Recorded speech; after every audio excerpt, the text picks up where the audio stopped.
E aí galera, vamos para mais uma Neutrófilos basófilos 9. Então hoje a gente vai falar o que? Das células do bem, nossos granulócitos. Então vamos lá, fica ligadinho aí e vamos que vamos. Então o primeiro que a gente vai trazer hoje, falando um pouquinho dele, é o nosso amigo neutrófilo. Neutrófilo é uma célula arredondada que tem em média de 2 a 5 lóbulos, mas normalmente tem 3 lóbulos. Raramente você vai ver um neutrófilo com 2, certamente você vai ver de 3 a 5. Tanto que eu gosto muito de falar para meus alunos, se o professor te botar uma imagem microscópica das células do sangue e perguntar para identificar, se você vê 3 lóbulos, você já pode chutar neutrófilo. Raramente você vai errar, raramente. Beleza? Ligados por ponte de cromatina. Em indivíduos do sexo feminino, a gente tem o corpúsculo de Barr. O que é esse corpúsculo de Barr? Ele fica em anexo, bem assim, ó, aqui, ó. Ele fica em anexo ali nos nucleolos. E ele que define se a pessoa é homem ou mulher, geneticamente. Então, um homem, por só ter um Y, um XY, geralmente não aparece. Já a mulher, por ser XX, quer dizer, por ser XX, fica do lado de fora e o corpúsculo de Barr aparece, que seria como se fosse esse outro xizinho, beleza? Ao menos que a pessoa do sexo masculino seja XXY. Quando eu tenho essa diferenciação, aí sim eu posso aparecer um xizinho nesse meu corpúsculo de Barr. Posso ter ele nos meus neutrófilos, mas isso aqui é em pessoas com alguma mutação genética. Já pessoas que não têm, que é geralmente XX ou XY, na mulher aparece e no homem não aparece. O neutrófilo, como eu falei, ele tem 3 lóbulos. Então, se eu ver microscopicamente, quer dizer, a gente sempre vai ver 3 lóbulozinhos, 3, 4, certinho. Então, isso aqui vai te ajudar muito numa hora da prova prática. E os neutrófilos são divididos em 3 grânulos. Como eu citei para vocês, geralmente o neutrófilo tem 3 grânulos. Por quê? Porque eu tenho um grânulo azurófilo em específico, que eu tenho em todos. Só que ele tem um grânulo chamado grânulo terciário, é onde vai ter gelatinase, catepsinas, entre outros.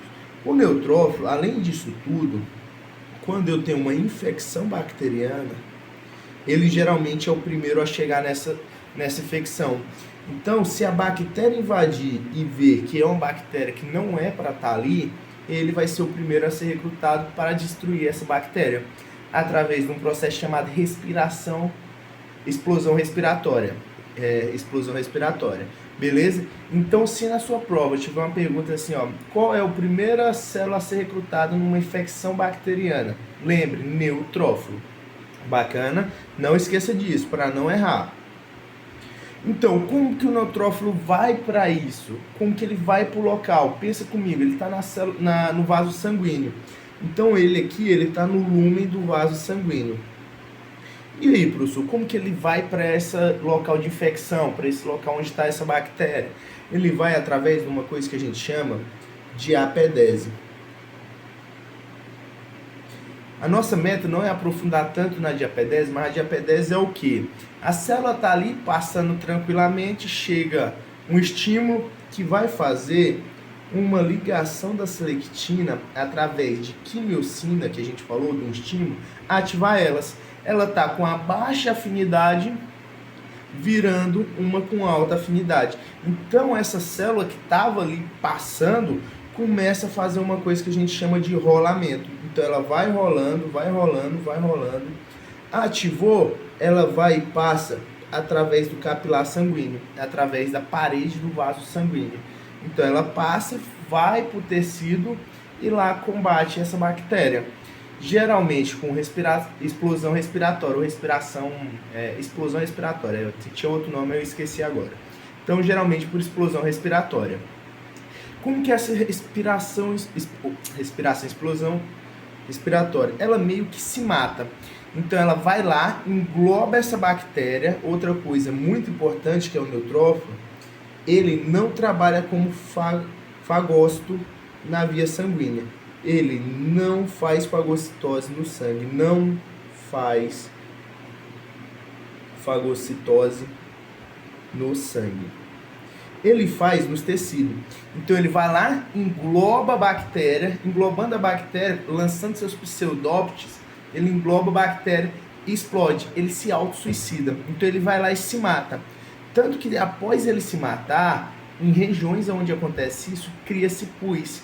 Aquele puzinho que a gente tem na pele, então é devido a isso, a morte do neutrófilo. Porque ela vai se liquefazer e vai destruir todo o tecido em volta dele. Porque é uma explosão pela diferença de choque, pela diferença de ATP. Então ela vai liberando ATP, ATP, ATP, ATP, ATP. E ó, poxa, blau, destrói. Então ó, ele tem receptores FC, ele chega, olha os antígenos, vai lá e destrói por respiração. Beleza? Olha a respiração aí. Ele vem atrás da glicólise, entra pela via do pentose fosfato, o NADH junta-se e vai liberando. Isso aqui é mais bioquímico, eu não vou adentrar. Eu só quero que vocês lembrem que isso aqui se chama explosão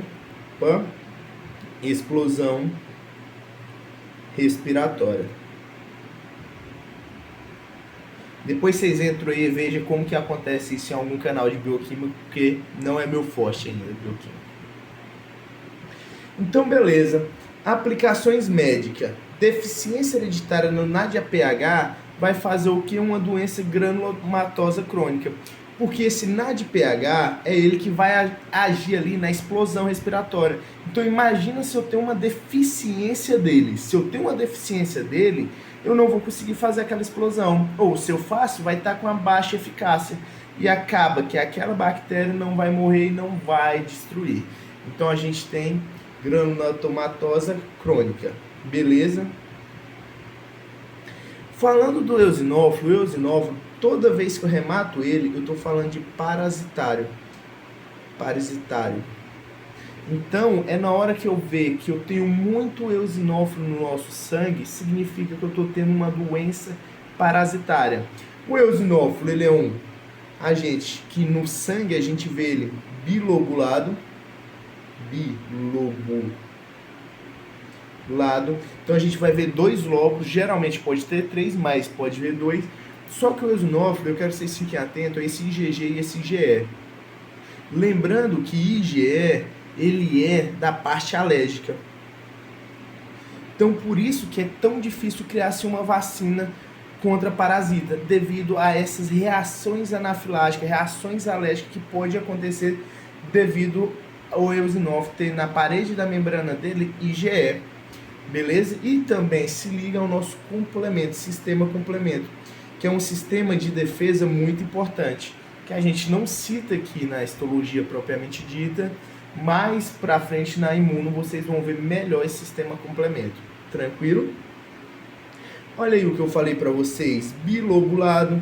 Viu uma bilobulação? Ele pode ter 3? Pode, mas raramente ele tem 3. Então viu 2, já pensa logo no eosinófilo. E não vamos errar esse tipo de questão na prova, em prática, hein, galerinha? Falando dos grânulos do eosinófilo, eu tenho grânulos azurófito. Lembra, azurófito, eles são inespecíficos. Professor, por que você não falou isso lá também no neutrófilo? Porque em todos eles são. Eles são grânulos que a gente pode chamar eles de inespecífico tranquilamente. Tanto que o livro traz isso, azurófito ou inespecífico. Beleza? Já os grânulos específicos desse eosinófilo são os internos e os externos. Então a gente tem grânulos específicos que tem grânulo interno e externo. Onde vai ter enzimas ali dele, própria dele, que não entra tanto no caso para a gente citar aqui. Deve entrar mais ali na parte de imuno, deve cobrar um pouquinho mais, eu acho que na sua prova. O máximo que você deve saber desses interno e externo, ao menos que o seu professor cobre um pouquinho mais. Falando da função do eosinófilo, então ele vai fazer a mesma coisa, migração, através do que? Da nossa diapedese, certo? Lá vai começar a liberar, fazer a sua degranulação, liberar esses grânulos específicos e inespecíficos, aonde vai liberar essa substância, fazendo o englobamento do complexo antígeno-anticorpo. Beleza? Lembrando, eosinófilo, toda vez que a gente lembra dele, a gente lembra de parasitário, parasitologia. Agora, aplicações médicas, geralmente parasitose, alergia. O uso de corticoide pode diminuir todos, porque ela vai influenciar no nosso sistema imune o uso de corticoide, beleza? Falando agora do nosso basófilo. O nosso basófilo ele é muito parecido com o nosso mastócito. Ele é quase idêntico ao mastócito até na sua função. O que diferencia ele mais é a sua linhagem de formação. Então, são semelhantes aos mastócitos na função, embora por sua origem diferente. O basófilo é em total 1%, tem um núcleo em formato de S, só que geralmente a gente não vê esse núcleo. Por quê? Porque eu tenho muitos grânulos. E esses grânulos vai mascarar o nosso formato de S. Mas se o professor ir lá e não te botar a imagem e falar assim, ó, qual que é a célula do sangue que tem um formato de S, a gente tem que lembrar do basófilo, beleza? Possui sua vida no sangue estimada entre 1 e 2 dias e possui receptores de IgE. Assim como lá no mastócito, onde a gente tem uma degranulação devido a esses receptores de IgE, aqui no basófilo a gente também vai ter essa degranulação, liberando proteínas que vão lá para fazer um processo alérgico. Olha o nosso basófilozinho aí, ó, na imagem. Tanto que é bonitinho, a gente não consegue ver o nucleolo. É muito difícil, porque tem uma quantidade gigantesca de grânulos que acaba dificultando muito. Os grânulos basófilos também dividem em azrófilo e específico. O específico contém heparina, histamina. Lembra, heparina é anticoagulante, histamina, vasodilatador, além dos fatores quimiotáticos para recrutar eosinófilo, recrutar neutrófilo. Então ele não trabalha tanto na parte de destruir a nossos patógenos, ele trabalha mais na parte de quê? De recrutar para poder ajudar. Ele trabalha muito na parte de alergia. Então, pensou em basófilo, tenta pensar em alergia.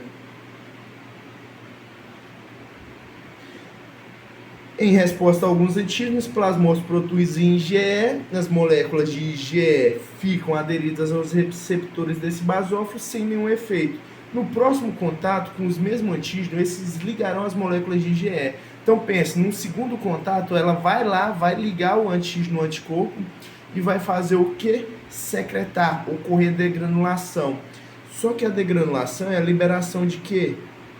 Heparina e histamina. Histamina é um vasodilatador, então vai o que? Vai vasodilatar o sangue, vai vasodilatar o nosso sistema sanguíneo. E vai acabar ocorrendo o que? Uma hipóxia. Então vai acabar que a pessoa acaba ficando sem oxigênio, quantidade de oxigênio suficiente. Tendo às vezes que tomar, vamos dizer, uma adrenalina para poder reverter esse sistema. Pode ocorrer choque anafilático, onde o choque anafilático é uma alergia exacerbada. Certo? Aplicações médicas, choque anafilático, como a gente já citou. Tranquilo? Lembrando que é uma alergia exacerbada. Galera, obrigado, que o dia comece bem e termine ainda melhor. Até o próximo vídeo. Valeu, falou!